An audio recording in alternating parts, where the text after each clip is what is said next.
Now you are familiar with the refraction of light. Refraction is due to change in the speed of light as it enters from one transparent medium to another. Experiments show that refraction of light occurs according to certain laws. So the first law is the incident ray, the refracted ray and the normal to the interface of two transparent media at the point of incidence all lie in the same plane. That is, the incident ray, refracted ray and normal ray all lie on the same plane. So this is the first law of refraction. The next one is second law. Second is also called Snell's law. The ratio of sign of angle of incidence and angle of refraction is constant for a particular medium. That means the ratio sign of angle of incidence to the sign of angle of refraction is a constant for the light of a given color and for a given pair of medium. This law we call it as Snell's law. So see the picture here. Here the sine angle of incidence divided by sine angle of refraction is equal to constant. That constant term we call it as refractive index. That is, the refractive index is refractive index of medium 2 with respect to medium 1. The next one is refractive index. You have already studied that a ray of light that travels from one transparent medium to another will change its direction in the second medium. Okay, so here we have to consider two medias. This one is air, then this one is glass. When a ray of light traveling from one medium to air to glass, the bending of light can occur. We call it as refraction. Okay, so the extent of the change in the direction that take place in a given pair of media may be expressed in terms of its refractive index. That is, the speed of light in these two media are different. For example, the speed of light in air is 3 into 10 raised to 8 meter per second, but in the case of glass it is 2 into 10 raised to 8 meter per second. That means the speed of light is different in these two media. So refractive index means it depends upon the speed of light in the two media. The refractive index depends upon the speed of light in two media. Suppose we have to consider a ray of light traveling from medium 1 to medium 2. So air is medium 1, then glass is medium 2. Okay, let V1 be the velocity or speed of light in medium 1. V1 be the speed of light in medium 1 and V2 be the speed of light in medium 2. Okay, so we have to consider two different media, air and glass. Here V1 be the speed of light in air and V2 be the speed of light in glass. So the refractive index of medium 2, with respect to medium 1, that is glass to air. Refractive index of medium 2 with respect to air, medium 1 is given by the ratio of the refractive index is denoted by letter N. So it is the ratio of the speed of light. Speed of light in medium 1. Speed of light in medium 1 divided by speed of light in medium 2. Okay, so the refractive index of medium 2 with respect to 1 is equal to speed of light in medium 1, that is V1 divided by V2, that is N21. Median 2 with respect to 1. Median 2 with respect to, that is here the light enters from air to glass. That is medium 1 to medium 2. So we say that the refractive index of a medium 2 with respect to medium 1 is equal to speed of light in medium 1 divided by speed of light in medium 2. Okay. Suppose the light is traveling from medium 2 to medium 1. The light is traveling from medium 2 to medium 1.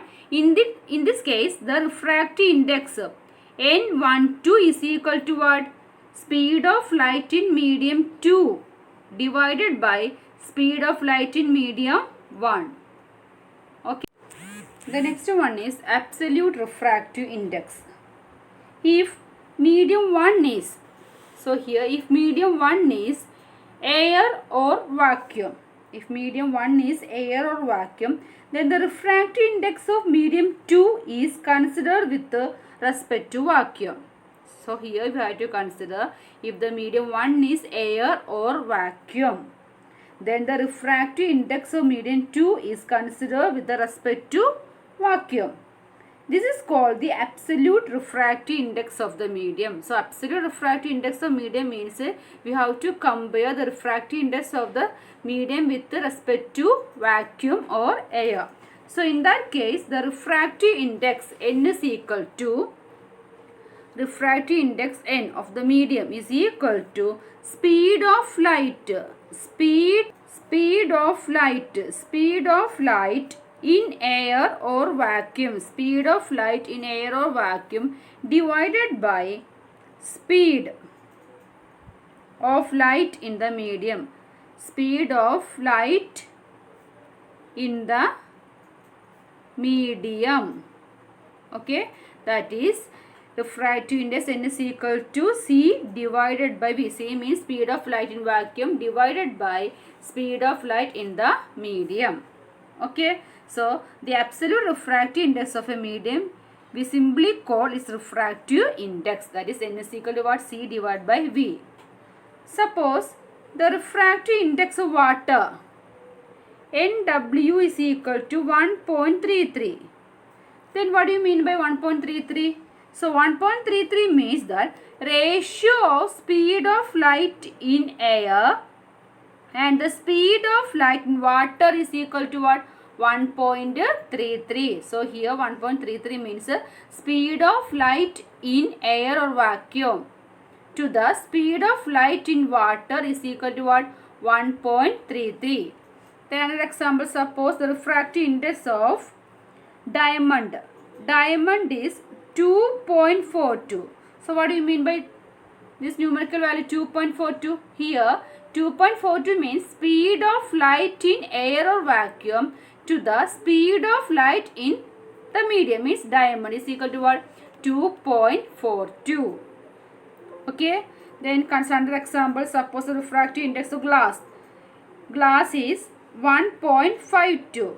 So what do you mean by 1.52? 1.52 means speed of light in air or vacuum to the speed of light in glass is what? 1.52.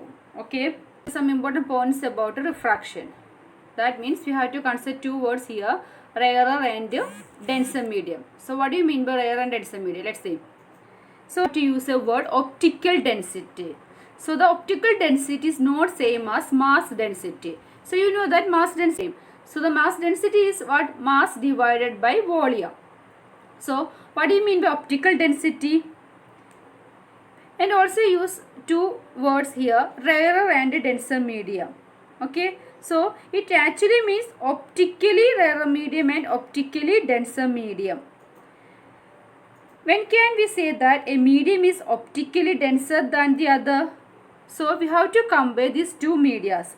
We have to comparing these two media. The one with the larger refractive index. One with the larger refractive index is optically denser than the other. That is larger refractive index. Larger refractive index means it is optically denser medium. So larger refractive index means it is optically denser medium. And okay, and also in the denser medium is speed of light. The speed of light is slower than the rarer medium. Speed of light is slower than the rarer medium. So once more I repeat, if the medium has larger refractive index, then we say that this medium is a denser medium. In denser medium, the speed of light is slow. Speed of light is slower than the other medium. Okay, so larger refractive index means it is a denser medium. In denser medium, speed of light is slower than the rarer medium. If lower refractive index means rarer medium. Lower refractive index means it is a rarer medium. In that medium, the speed of light is higher than a denser medium. You got the idea? So larger refractive index means it is denser medium. In that case, the speed of light is slower than the rarer medium. Then lower refractive index means it is a rarer medium. In that case, the speed of light is higher than the denser medium. Okay. So, when a ray of light traveling from a rarer to denser medium. So, here air is a rarer medium. Then glass is a denser medium. So, if a ray of light traveling from rarer to denser medium, so the speed of light is slows down. That means the refractive ray bends towards the normal. So, in that case, the refractive ray bends towards the normal. So, when a ray of light traveling from rarer to denser, the refractive ray bends towards the normal, Okay. So, what happened when a ray of light traveling from denser to rarer? In the case of denser to rarer, the refractive ray bends away from the normal. So, in the case of when a ray of light traveling from denser to rarer, the speed of light or the refracted ray bends away from the normal. Okay.